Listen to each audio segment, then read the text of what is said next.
The Bible says in Matthew 5:8, "Blessed are the pure in heart, for they will see God." Obedience. Will I follow the Lord? The pure in heart will see God. Yet obedience depends on my character. Ouch, that's where sometimes I blow it. My character isn't without wax or sincere all the time. I have flaws and I can't see them. Worse yet, when I see them, I try to hide them up and try to cover them up and downplay them. The result? Sometimes I can't discern God's voice or my own.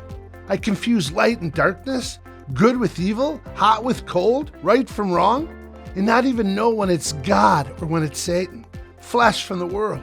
Jesus, help me. Help me walk in the light of who you are and who you created me to be, to have character molded by you, beautiful creation. May I seek you and allow your heart to be found in me, and that my heart would be pure.